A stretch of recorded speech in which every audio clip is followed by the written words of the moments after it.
Okay, so today we're going to talk about mitered corner borders.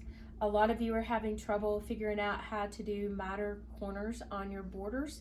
So I'm going to give you a quick rundown of how I do it, and hopefully it'll help you be able to do it too. So basically, let's talk about the border strips for a couple of minutes here. One of the biggest things is if you do not open up the width of fabric and press it to cut your strips, when you actually open up these strips and you begin to start putting them together, you'll notice that your strip, and hopefully you can see that, has a little bit of a bend in the middle of it. That bend or that crook in the middle of that seam is caused from that fabric being folded across the width of the fabric when you cut the strips, and pressing your fabric before you cut these strips will eliminate that. So it creates a curvature in the bend right here. So I always like to cut my fabric and take it to the pressing station and put a little starch on it and iron it before I cut these strips. Otherwise, you're going to end up with little bows or little crooks in the fabric, and then your strips aren't completely straight. And then when you go to put them on, you're going to have a little bit of a curvature there where they go to line up with the edge. So another thing that I like to do is you can put these borders together with a straight seam, basically where you just put the two right sides of the fabric together and you do a straight seam straight across them, and then trim it and then press the seam. I prefer to do a bias seam on my borders. So basically I like to lay these out, and so I lay one fabric down with the right side up facing me, and then I take the other strip here and I come across it just like this, and so my right sides of fabric are together. So if you look, this fabric, the right side is down over the top of this fabric that's laying out like that. So to bias seam these strips together, we would just take a ruler and mark a line from corner to corner here, from this corner to this corner, and then we'd pin it, take it to the sewing machine, and then we would stitch that line. And then essentially when we stitch that line, then we would have it a diagonal seam there in our border instead of a straight seam. And the advantage to that is that you don't end up with bulk with a straight seam. It distributes the bulk across the width of the strip there. So that's the advantage of putting your borders together like this. To do a mitered corner, you're basically going to leave tails on your quilt. So you'll see here that I have put my strip on, and then I have a tail coming off this way and a tail coming off down here. It doesn't need to be that long, but it does need to be out here 4 or 5 inches so that you have room to make your mitered corner. So I pin mine on. I start in the center and I work up to this direction, and then I work out to this direction and get it all pinned in place.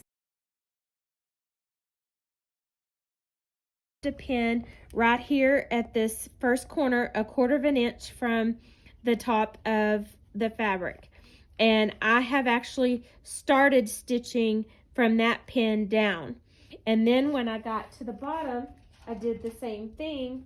I marked with a pin 1/4 inch from the edge of the fabric underneath, and I quit stitching 1/4 inch in. So those points are crucial when you go to do mitered corners. You don't want to stitch all the way out or past. You want to leave 1/4 inch open so that you have room to miter when you come back and put these together. So I'm going to take this out, these pins out, and I'll show you. I've stitched this already for the video.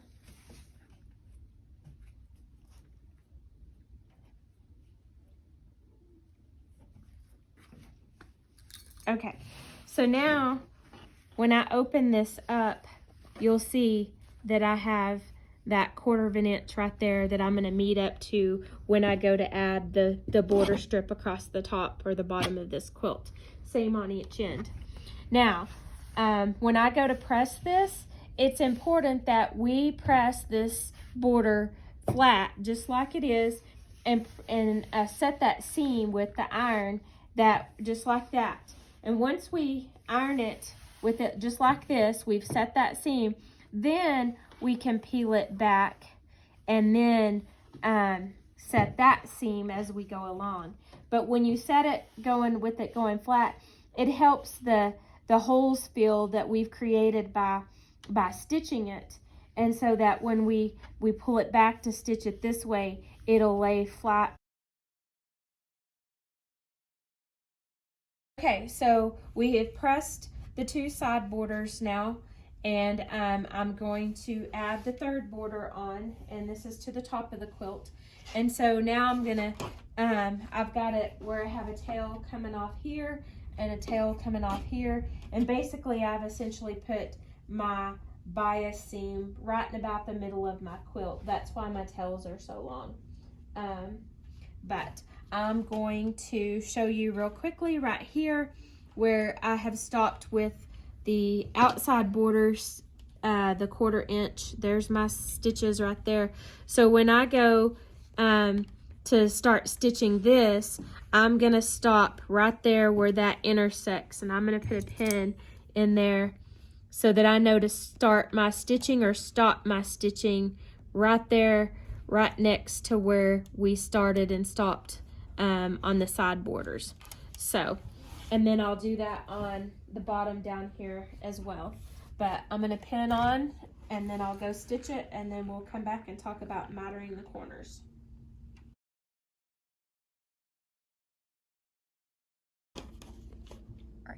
Okay, so we have added this border on, and we have stitched it all the way up to where we left off with the side border up here, and left that corner open. So we've done a 1/4 inch on this side and a 1/4 inch on this side. So those are intersecting right there.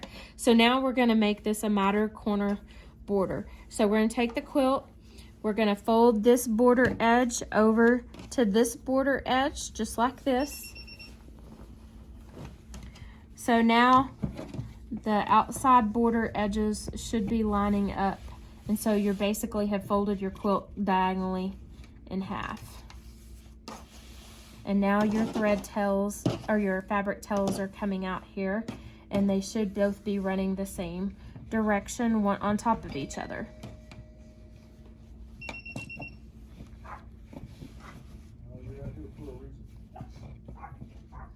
So now we're going to mark our diagonal from here, from where we stopped stitching, all the way out to the outside border, so that we can make a mitered corner.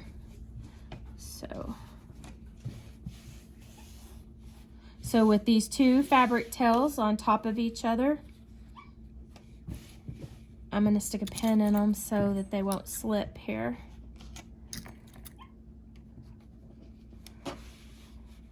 And then I'm going to take my ruler, and I'm going to lay the edge on the folded edge of my quilt there, and I'm going to mark that 45-degree angle out from where my stitch line is right here in this corner, all the way out here to finish that seam.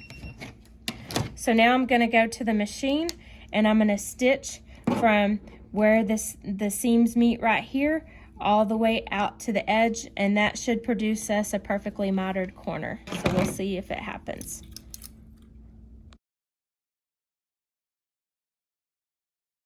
Okay. So we've went to the sewing machine and we stitched that corner. So there's my marked line, and that's an air erase pin. So here in about 10 or 15 minutes, that purple line will go away. So I stitched on that drawn line all the way in to where my stitches stopped when I left a 1/4 inch seam. So basically that seam intersects with this seam and this border seam. So now take these pins out of this tail. When we open up that seam, there's your perfectly mitered corner. So my little purple dot was where I marked where it was intersecting. So here in a few minutes, that little purple dot will go away because that's my markings coming through. So now you'll take and you'll lay your ruler and trim a 1/4 inch away from that stitch line and cut that thread tail off. Or you can just take scissors if you're pretty accurate and just eyeball a 1/4 inch and trim those tails off. And then that way you can take and go press that and seam that press that seam flat, and then trim off the little dog ear right here on the corner, and then there's your perfectly mitered corner.